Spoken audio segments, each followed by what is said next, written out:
عبده ورسوله يا أيها الذين آمنوا اتقوا الله حق تقاته ولا تموتن إلا وأنتم مسلمون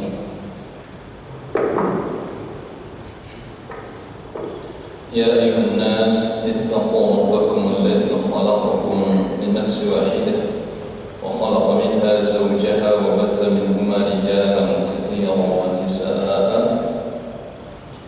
واتقوا الله الذي تساءلون به والأرحام إن الله كان عليكم رقيبا يا أيها الذين آمنوا اتقوا الله وقولوا قولا سديدا يصلح لكم أعمالكم ويغفر لكم ذنوبكم ومن يطع الله ورسوله فقد فاز فوزا عظيما أما بعد.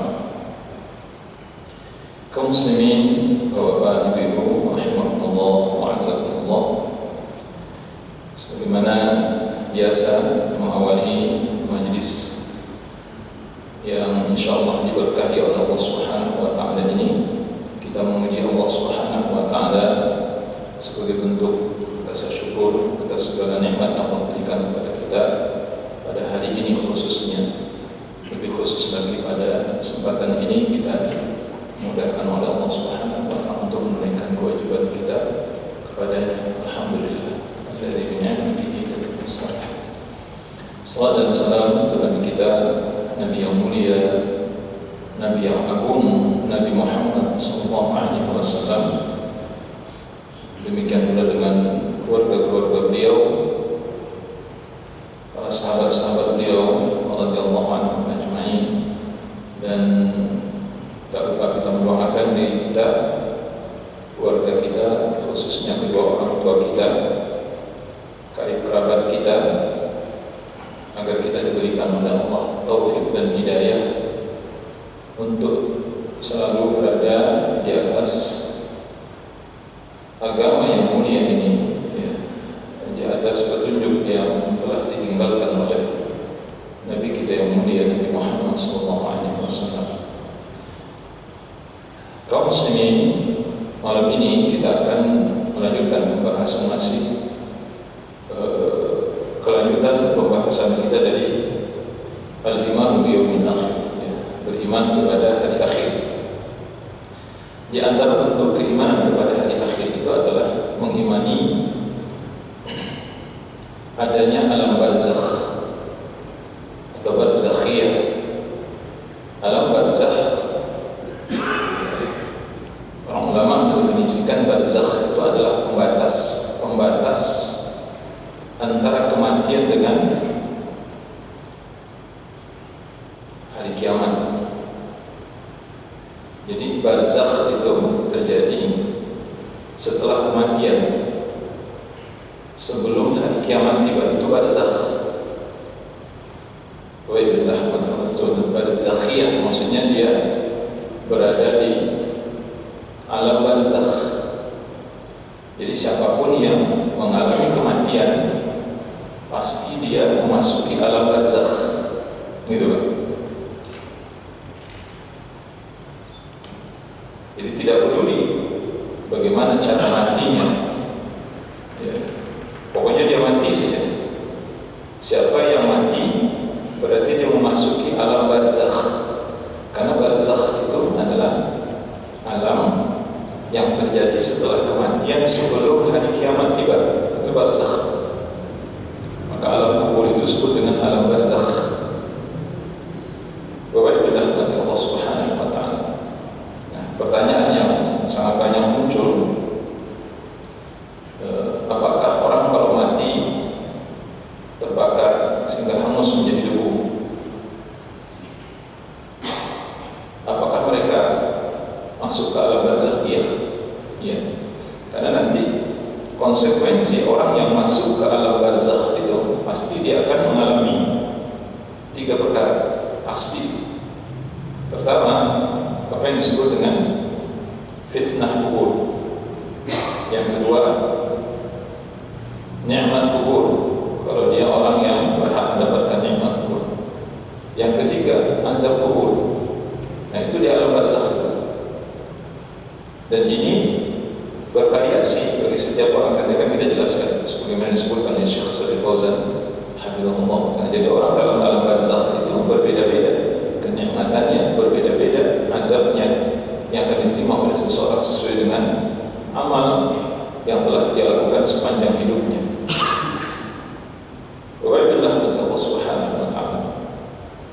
pasti siapapun yang menemui kematian dia akan melewati barzakh dan dia akan mengalami apa yang disebut dengan fitnah kubur, nikmat kubur atau azab kubur.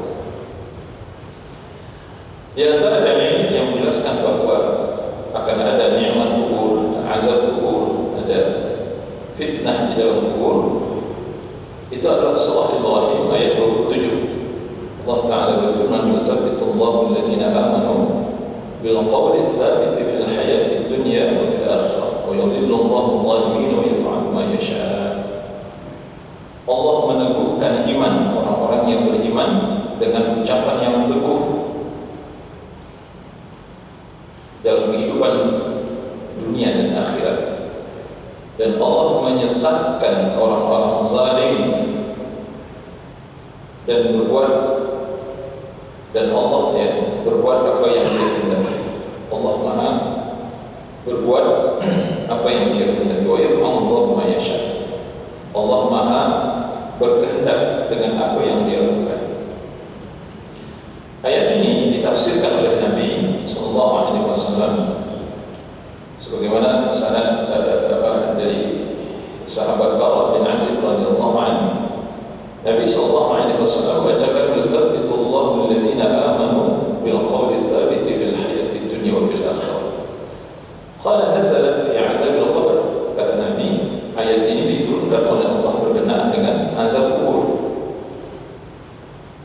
Jadi yusabbitullahu alladhina amanu bil qawli tsabit fil hayati dunya, ini berkenaan dengan azab kubur, kata Nabi. Fa yuqalu lahu man rabbuk. Maka di dalam kubur nanti seorang akan ditanya, man rabbuk, siapa Tuhanmu? Fa yaqulu rabbi Allah.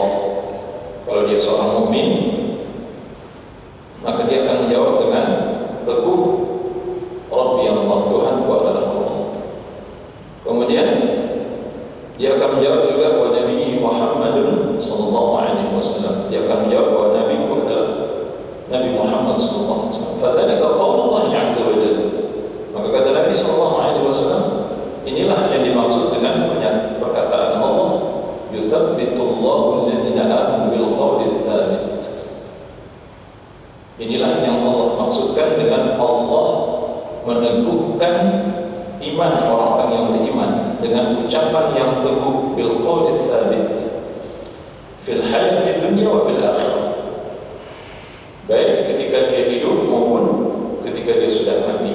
Jadi kalimat Rabbi Allah, Nabi Muhammad sallallahu alaihi wasallam, dini al-Islam misalnya, itu bukan di dunia saja dia mengatakan bahwa Tuhannya adalah Allah, Islam adalah agamaku, Muhammad adalah Rasul, bukan di dunia saja. Ini kalimat yang sering kita ucapkan bagian pertama, raditu billahi rabba wa bil islami din wa bi Muhammadin sallallahu alaihi wasallam nabi. Ini Pak. Itu bukan di dunia saja, tapi ketika nanti masuk kubur, ketika dia masuk kubur, dia kokoh dengan jawaban itu. Itu maksudnya. Sehingga Allah Subhanahu wa taala memastikan orang mukmin itu tidak akan ragu untuk menjawab Rabbi Allah,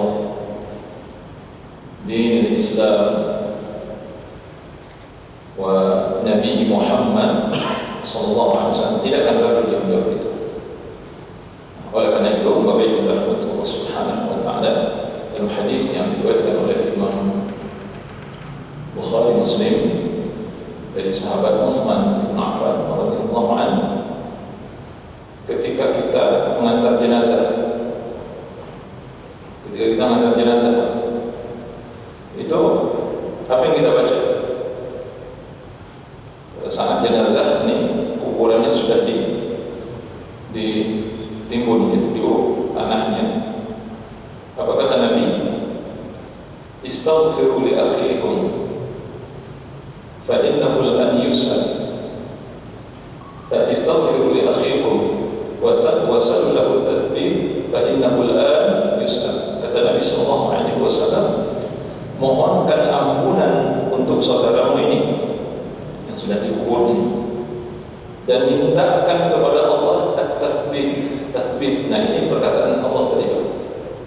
Yuthabbitullahu alladhina amanu bil qawli tsabit fil hayati dunya. Al-qawl tsabit, mintakan kepada Allah, kata Nabi, untuk saudaramu ini ats-tsabit, tsabit, at-tatsbit. Apa maksudnya itu? Kemudahan untuk menjawab pertanyaan malaikat munkar dan nakir nanti di dalam kubur, itu maksudnya. Maka kalimatnya itu adalah, kata Nabi SAW, karena setelah ini dia akan ditanya oleh malaikat. Jadi dia ditanya oleh malaikat, apa doa kita? Allahumma ighfir lahu, Allahumma tsabbithu. Saya kira Bapak Ibu rahmati Allah Subhanahu wa taala sudah sering mendengarkan hadis ini, ya. Dan doa di kubur itu enggak panjang-panjang, enggak bertele-tele doa, itu saja doa. Nabi minta kepada sahabat, bacakan doa apa? Allahumma ighfir lahu, Allahumma tsabbithu. Nah, itu saja doa.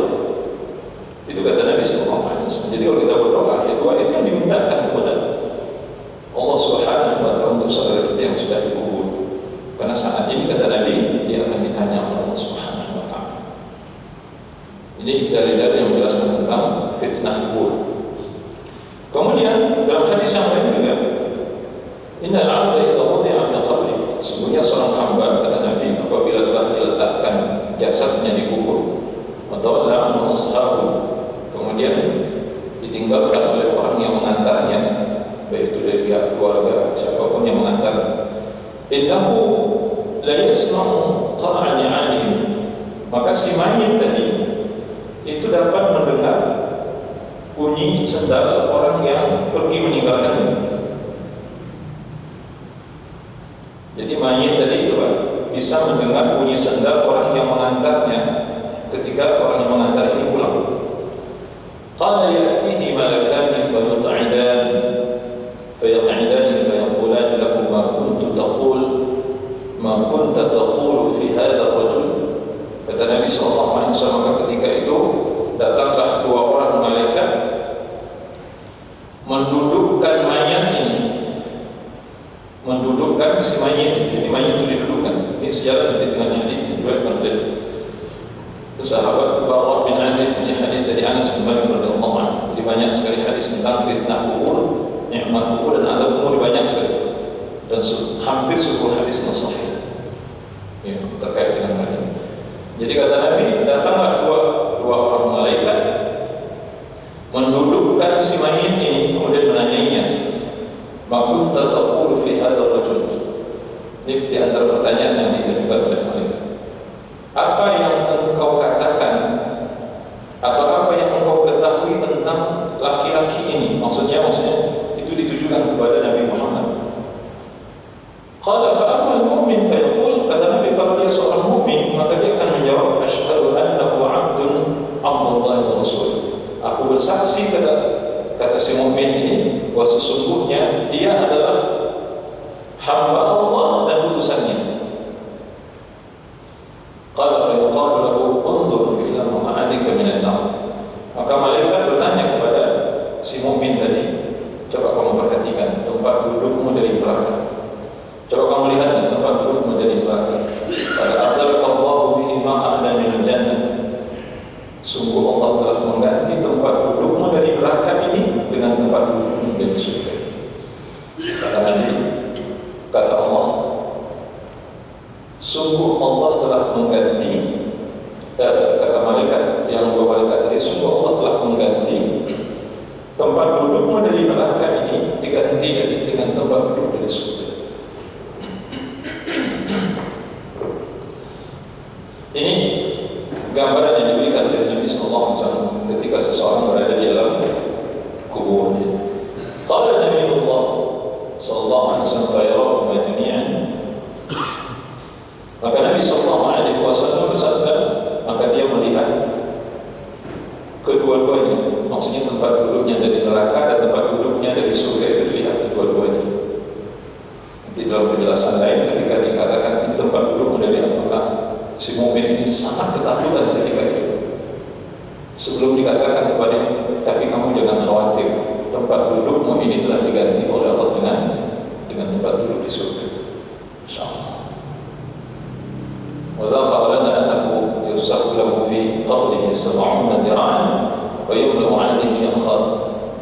bunyan ila yaumi yub'atsun. Imam Qatadah di antara yang meriwayatkan hadis ini, dia mengatakan telah diceritakan kepada kami bahwa sesungguhnya kubur itu nanti akan dilapangkan seluas 7 hasta, 70 hasta, seluas 70 hasta. Jadi kuburan orang mukmin itu nanti akan diluaskan itu seluas 70 hasta. Wah, luas sekali kan? Kubur menjadi 70 hasta, bukan 7 hasta, 70 hasta. Bayangkan berapa luasnya? 70 hasta.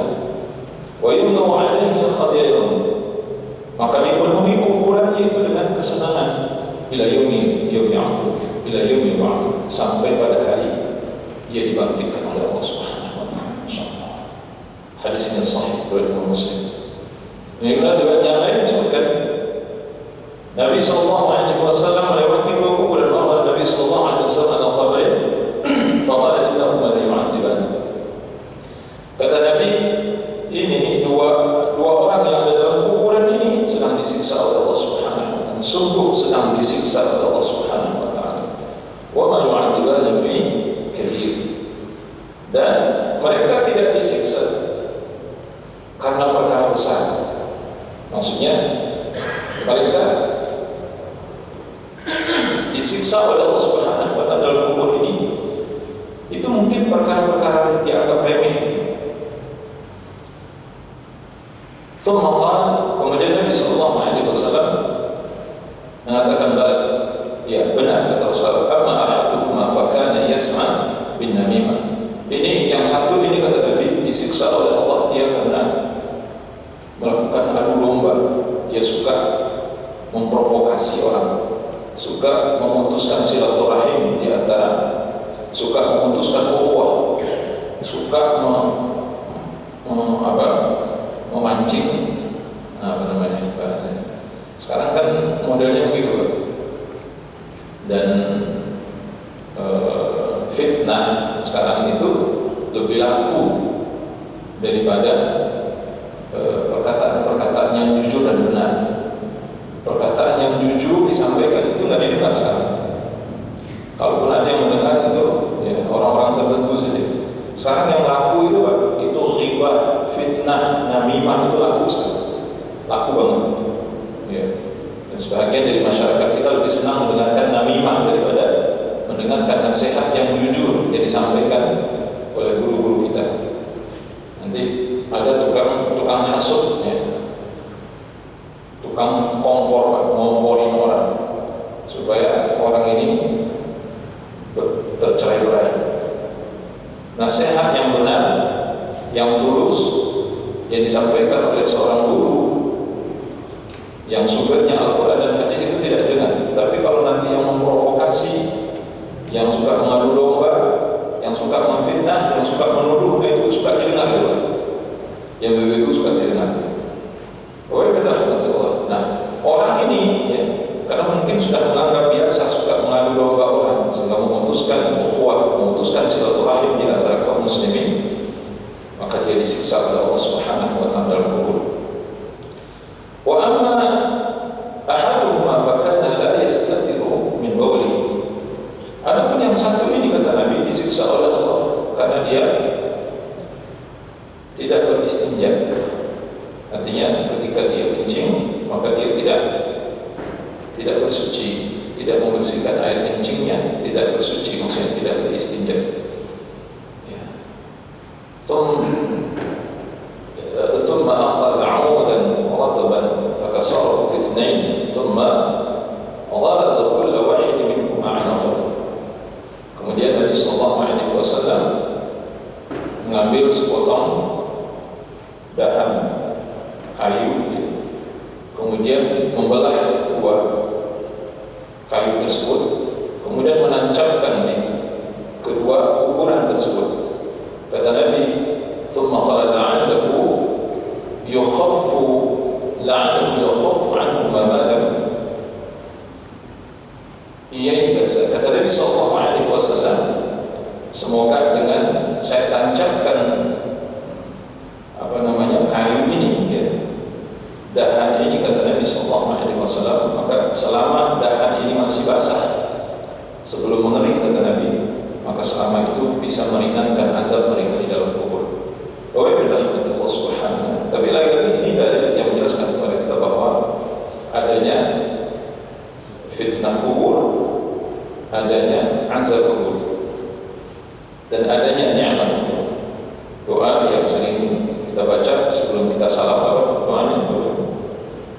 Sebelum kita salam, Allahumma inni a'udzubika min 'adzabi jahannam wa min 'adzabil qabri wa min fitnatil mahya wal mamat wa min syarri fitnatil masih dajjal. Wabillahi Allah Subhanahu wa ta'ala. Itulah yang disebut dengan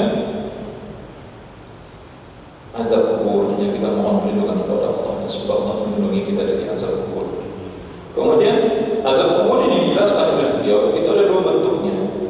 Ada azab kubur yang terus menerus akan diberikan kepada seseorang sampai hari kiamat, yaitu azab kubur terhadap orang-orang kafir, orang-orang musyrik, orang-orang munafik. Ini terus menerus tidak akan pernah dihentikan oleh Allah sampai hari kiamat. Sampai hari kiamat. Allah Ta'ala berfirman dalam surah Ghafir ayat 26, "An-naru yu'raduna 'alaihim ghuduwwan wa 'ashiyyan wa yawma taqumu as-sa'atu adkhilu ala fir'auna ashadda al-'adzab." Kepada mereka ditampakkan neraka pada pagi dan petang. Jadi orang-orang kafir, orang musyrik, orang munafik itu ditampakkan. Jadi neraka itu ditampakkan kepada mereka.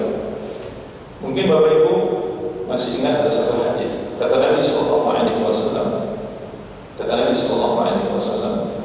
satu hadis, kalau seandainya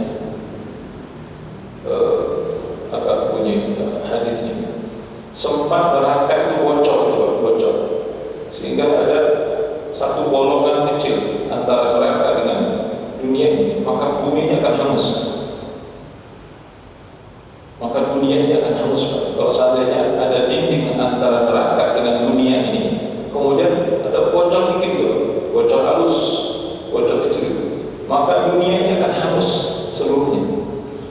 Itu saking panasnya neraka, digambarkan oleh Nabi Sallallahu Alaihi Wasallam.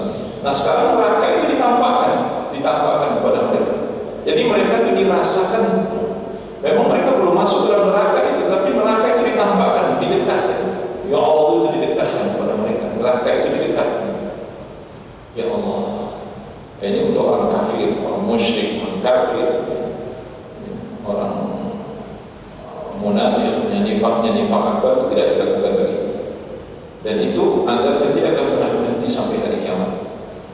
Kemudian ada yang kedua, azab kubur itu untuk seorang muslim yang ini berlaku terbatas untuk mereka. Jadi siksaan itu akan dihentikan oleh Allah Subhanahu wa ta'ala apabila maksiat yang dilakukan itu memang tidak terlalu maksudnya tidak terlalu parah itu maksiat.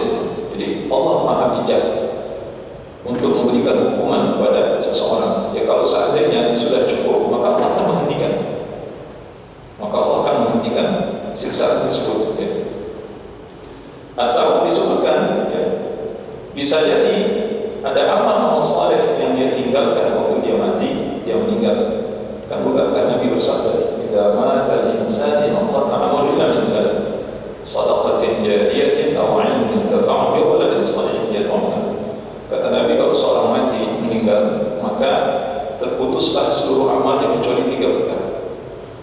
Pertama, ilmu yang bermanfaat, sedekah jariyah. Kalau dia masa hidupnya banyak bersedekah, banyak berinfak, mengeluarkan harta, mewakafkan harta di jalan Allah, maka ini akan membuat pahala, ya, terus mengalir bagi dirinya. Atau dia mengajarkan ilmu pengetahuan, mengajarkan agama, mengajarkan Al-Quran, mengajarkan hadis Nabi SAW, kemudian diamalkan oleh orang-orang yang hidup setelahnya. Maka ini akan menjadi tabungan baginya di sisi Allah Subhanahu wa ta'ala. Atau dia memiliki anak yang saleh, yang senantiasa mendoakan dirinya, yang selalu mendoakan dirinya, Maka azab tadi itu, Bapak Ibu rahmatullah, itu akan dihentikan oleh Allah lantaran apa? Lantaran amal salehnya itu masih mengalir pahalanya, atau anaknya masih mendoakan dia. Maka azab itu akan dihentikan oleh Allah lantaran amal ibadahnya yang terus mengalir pahalanya, atau anak yang terus mendoakan dirinya. Masya Allah. Nah, inilah keuntungan orang-orang yang beramal saleh semasa hidupnya, akan membantunya nanti di dalam kubur, atau meninggalkan seorang anak yang saleh yang terus mendoakannya pada saat dia sudah meninggal. Maka siksa akan dihentikan oleh Allah Subhanahu wa taala. Nah, Bapak Ibu rahmatullah, itu bedanya antara orang-orang yang siksaannya akan terus-menerus diberikan oleh Allah dengan orang yang siksaannya hanya sementara. Ya, semoga kita diselamatkan oleh Allah dari siksa kubur, insyaallah. Ya, jadi kita tidak ingin disiksa oleh Allah di dalam kubur walaupun sebentar. Kita tidak menginginkan itu. Bapak Ibu rahmati Allah Subhanahu wa taala. Kemudian kita lihat di sini tanda-tanda kiamat. Banyak sekali dalil yang dikemukakan oleh para ulama. Jadi tanda-tanda kiamat itu ada dua. Ada tanda-tanda kiamat kecil, ada tanda-tanda kiamat, ada tanda-tanda besar. Ada tanda-tanda kecil, ada tanda-tanda besar dari kiamat. Allah Subhanahu wa taala memastikan bahwa hari kiamat itu benar-benar akan terjadi. Sebagaimana firman yang surah Ghafir, "Wa yauma taqumus saa'ah." Pada hari di mana terjadinya pada hari kiamat. Jadi hari kiamat itu benar-benar akan terjadi.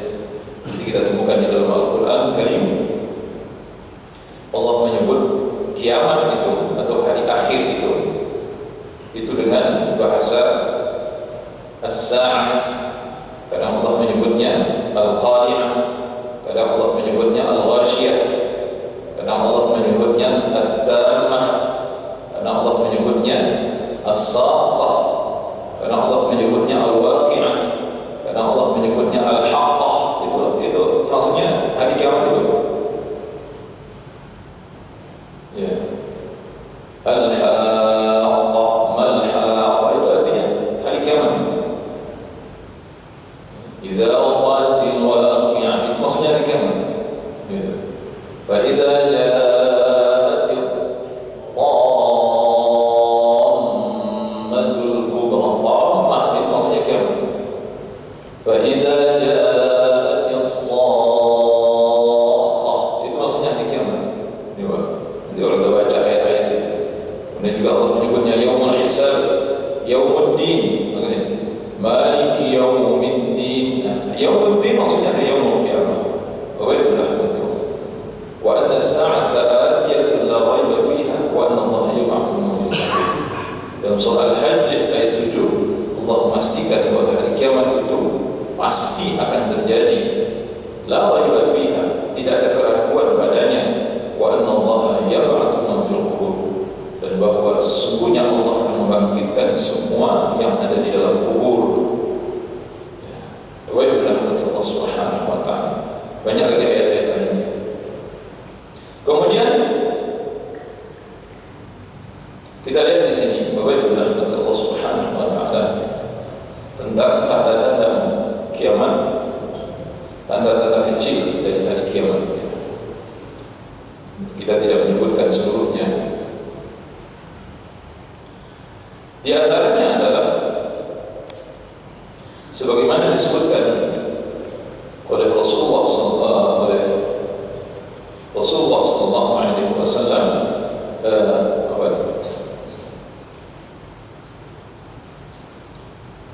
ya, di dalam hadis Jibril kita diingatkan bagaimana dialognya Jibril dengan Nabi sallallahu alaihi wasallam pada pertemuan mereka yang diriwayatkan oleh sahabat Umar bin Khattab radhiyallahu anhu. Di Jibril kan bertanya kepada Rasulullah sallallahu alaihi wasallam, "Akhbirni 'anis sa'ah." Apa jawab Nabi? "Mal mas'ulu 'anha bi'alam min as-sa'il." Kata Jibril, "Kabarkan kepadaku Jawab Nabi, yang ditanya tidak lebih tahu daripada yang menanya. Maksudnya, aku tidak tahu, sama seperti engkau juga tidak tahu. Kemudian Jibril minta kepada Nabi, jelaskan kepadaku al-amaratiha, jelaskan tanda-tandanya. Nah, Nabi SAW menjelaskan pada saat itu apa di antaranya? Di antaranya adalah idza waladatil amatu rabbataha, apabila seorang budak perempuan telah melahirkan majikannya. Apabila seorang budak perempuan telah melahirkan majikannya. Ini disebutkan sebagai bahasa kiasan dari Rasulullah SAW. Banyaknya anak-anak yang durhaka kepada ibunya, banyak anak-anak yang tidak berbakti kepada kedua orang tuanya, khususnya kepada ibunya. Ini diantara tanda hari kiamat kecil, ya. Wa idza tatawala ra'atul ibil al-buhmu fil bunyan, ketika banyaknya para pengembala yang berlomba-lomba meninggikan bangunan. Jadi pengembala kambing, pengembala unta dengan telanjang dada dan tidak beralas kaki, tapi mereka berlomba-lomba mendirikan bangunan. Wabillah Allah Subhanahu wa taala. Ini artinya bahwa manusia ketika itu sudah tidak lagi perhatian terhadap agama, tapi fokus mereka adalah dunia. Sehingga mereka yang mereka perhatikan itu bagaimana mereka tampilan dunia, bagaimana mereka dilihat orang, status mereka, keadaan mereka. Subhanallah. Wabillah Allah Subhanahu wa taala.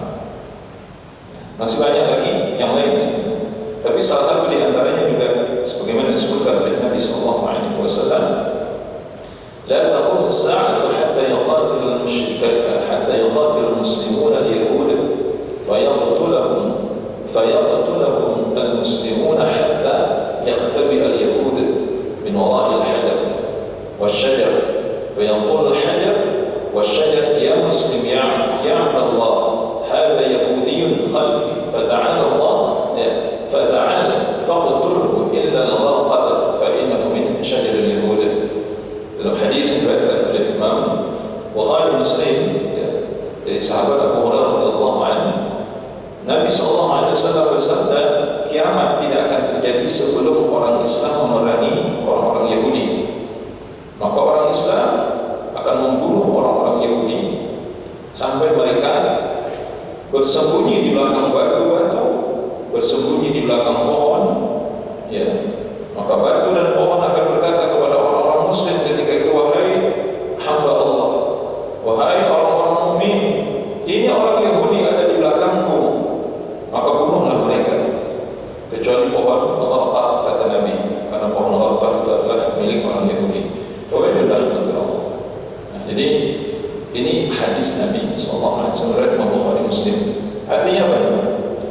Kalau sampai sekarang Yahudi belum kalah juga, berarti memang kayaknya kiamat belum bisa kita nebak kapan terjadi. Tapi kalau Yahudi, Pak, jadi sudah sampai dihabisi nanti Yahudi. Nah, ini kayaknya udah dekat tanda-tandanya. Karena kalau Yahudi sudah dikalahkan nanti, satu persatu itu tanda-tanda kiamat besar akan muncul sudah.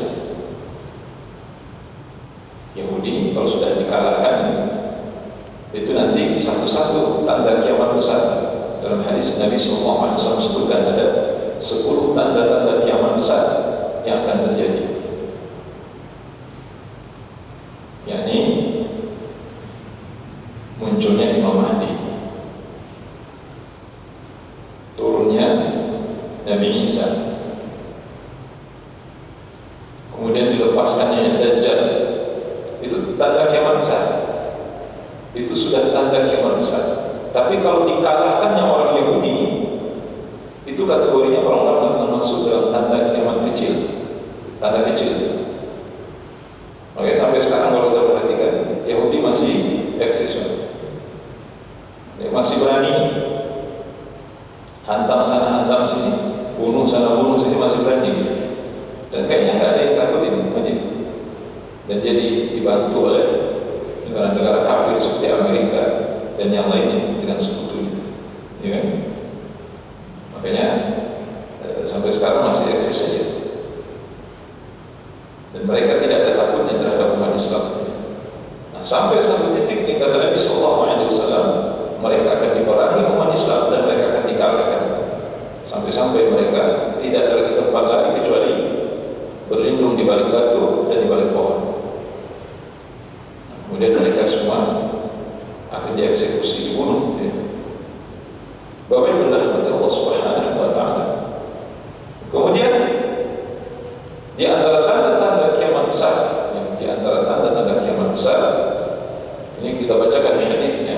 Rasulullah sallallahu alaihi wasallam menyebutkan, "Inna as-sa'ata la takunu hatta takuna 10 ayat." Kata Nabi sallallahu alaihi wasallam, kiamat itu tidak akan terjadi sampai 10 tanda ini, sampai 10 tanda besar ini terjadi, kata Nabi.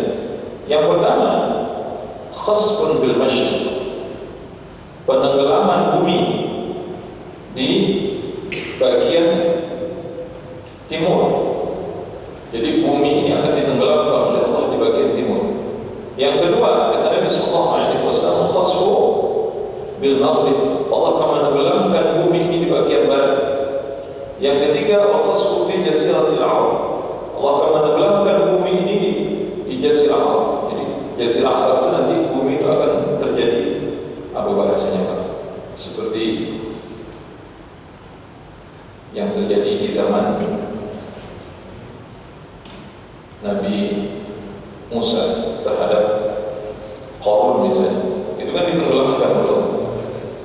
Ambles, jadi tanah ambles masuk ke dalam, itu ditenggelamkan oleh Allah Subhanahu wa taala. Kemudian yang keempat, kata Nabi sallallahu alaihi wasallam, wad-dajjal, ya,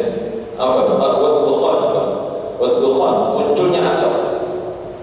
Wa'alaikumsalam, jadi akan muncul nanti asap. Ya. Bukan karena ada kebakaran, bukan. Selama ini kan kita banyak asap, bukan ada kebakaran. Ini asap muncul. Kemudian berikutnya Dajjal, kata Nabi SAW, akan muncul Dajjal. Ya, nanti ada hadis yang menjelaskan bahwa Dajjal itu sekarang sedang dibelenggu oleh Allah Subhanahu wa taala. Nah, tiba saatnya nanti Allah akan melepaskan belenggu itu. Maka dia keluar memberikan fitnah di antara fitnah terbesar kepada umat manusia. Kemudian ada binatang yang muncul dari tanah ini nanti dengan postur tubuh yang sangat besar. Dabbah ini binatang yang sangat besar. Digambar ada binatang-binatang yang dimunculkan oleh Allah dari perut bumi. Kemudian dilepaskannya Ya'juj dan Ma'juj. Ya'juj dan Ma'juj. Ada yang bacanya Ya'juj dan Ma'juj. Ya, itu salah, itu bacanya Ma'juj. Jim ya, hurufnya jim ya. Bukan di sini. Ya'juj dan Ma'juj itu lain lagi itu. Ya'juj Ma'juj itu apa itu, enggak jelas itu. Ya'juj dan Ma'juj itu bahasanya bahasa Al-Quran dan bahasa hadis. Ya. Bahkan nanti di dalam surah Al-Kahfi itu Allah sebutkan Ya'juj dan Ma'juj. Ya. Di mana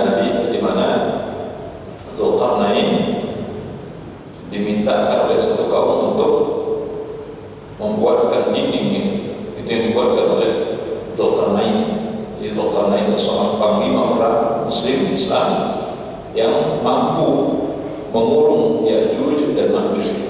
Jadi tidak ada yang bisa mengalahkan Ya'juj dan Ma'juj kecuali Zulkarnain dengan izin Allah Subhanahu wa taala. Masya Allah. Kita bisa bayangkan betapa kuatnya, betapa besarnya kekuatan yang diberikan oleh Allah kepada Zulkarnain, panglima Zulkarnain. Tidak ada yang bisa mengalahkan. Tidak ada yang bisa mengalahkan Ya'juj dan Ma'juj.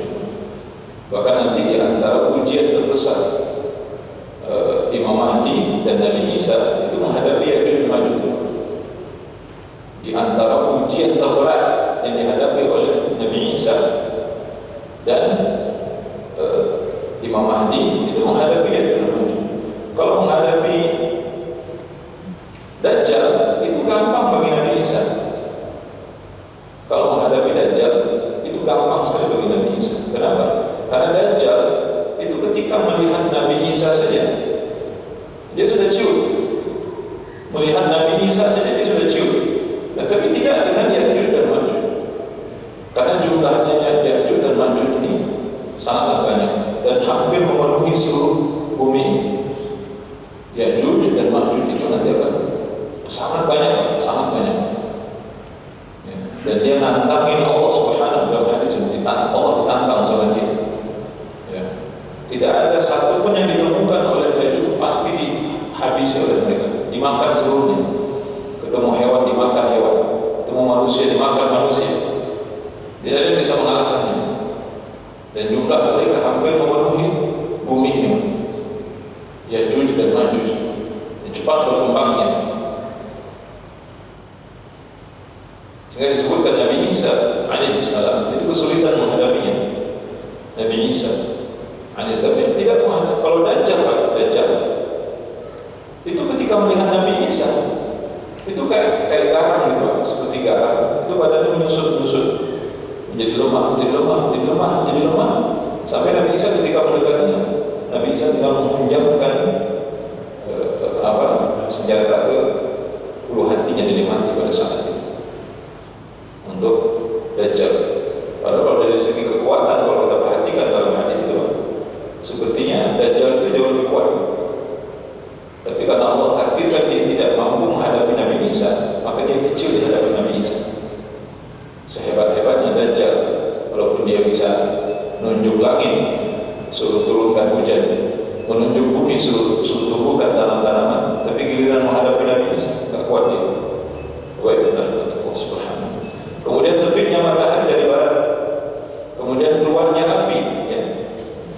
Kemudian turunnya Nabi Isa. Inilah 10 tanda yang disebutkan oleh Nabi sallallahu alaihi wasallam. Wallahu a'lam bishawab. Dan kita wajib mengimani bahwa hari kiamat itu benar-benar akan terjadi dan tanda-tanda yang disebutkan oleh Nabi ini pasti akan terjadi. Dan kita tentunya kalau sebagai seorang mukmin kita akan diselamatkan oleh Allah Subhanahu wa taala sebelum kiamat kubra itu tiba. Wallahu a'lam bishawab. Ya, mungkin setelah azan nanti kita tanya jawab sedikit kalau ada diskusi.